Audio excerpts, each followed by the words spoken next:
Bonjour à toutes et tous, je suis Fabien Delivray, très heureux d'être là et je vais vous parler de la viscosité du sang et de ce que ça change sur le diagnostic cardiovasculaire.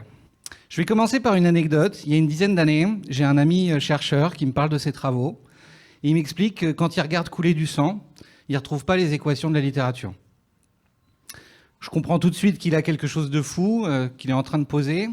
Et il m'explique qu'il construit un modèle physiologique pour décrire l'écoulement sanguin qui n'est pas la même chose que ce qu'on raconte dans les livres. Je comprends le potentiel, je me dis ok, je vais aider. Je rentre chez moi, j'en parle à mes proches, tout le monde me dit que je suis fou, que j'ai pas le temps, que je peux pas m'occuper d'un nouveau projet. Et 10 ans après, en fait, ce scientifique, alors c'est pas Newton, c'est Alexandre de Tilly, mais on a cofondé ensemble Hémodine. Et ce qu'il a trouvé, effectivement, c'est fou, et ça avance. La viscosité du sang, si on veut faire une analogie avec la route, c'est une histoire de circulation. La circulation, vous connaissez ces situations quand on est en voiture, quand il y a un rétrécissement de la route. C'est pas la même situation s'il y a 3 voitures ou s'il y a des camions, etc. C'est pas du tout la même chose. Pour décrire la circulation, il faut regarder l'état de la route, il faut regarder la largeur de la route, mais il faut aussi regarder ceux qui circulent sur la route. Dans le syndrome coronarien, qui est la première cause de l'infarctus, il y a un rétrécissement des artères par le dépôt de plaques d'athérome, la création de plaques d'athérome qui vont gêner le flux sanguin. Et dans cette pathologie, quand on veut estimer si jamais il y a un problème de circulation, si jamais il y a un risque d'infarctus, on regarde l'image, mais il faut aussi regarder ce qui circule, le sang. Et le problème, c'est que tout le monde n'a pas le même sang. La viscosité, chez les patients, elle varie de 1 à 2 chez les patients sains, de 1 à 3 chez les patients pathologiques. Et aujourd'hui, il n'y a aucun appareil au point of care, dans le diagnostic, pour la prendre en compte.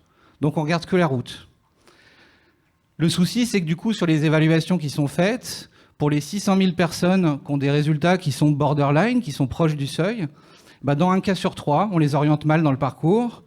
Donc on renvoie des gens chez eux en leur disant tout va bien, alors qu'ils ont un risque d'infarctus qui est doublé à 5 ans. Et on envoie une partie des gens en salle de cathétérisme faire des investigations invasives pour s'apercevoir qu'en fait ça va.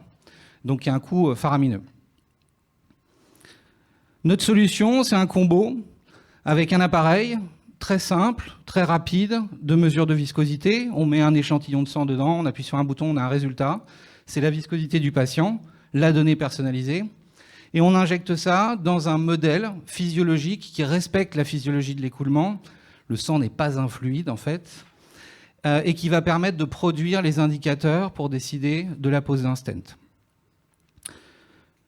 Le premier marché qu'on va adresser avec cette solution, c'est un marché de 1,2 milliard. C'est le marché du diagnostic non invasif du syndrome coronaire. C'est un marché qui existe, où il y a déjà des solutions qui existent, mais les modèles plafonnent aujourd'hui sans ce nouveau biomarqueur.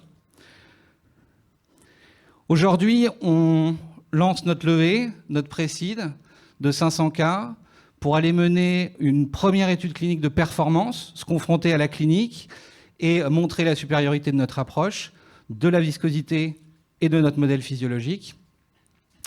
Donc venez nous voir, venez discuter avec nous. On sera au cocktail juste après avec le 3e associé, Emmanuel, qui est dans la salle. Et quand vous reprendrez la route, pensez à Hémodine, pensez à la circulation et pensez à la viscosité. Merci.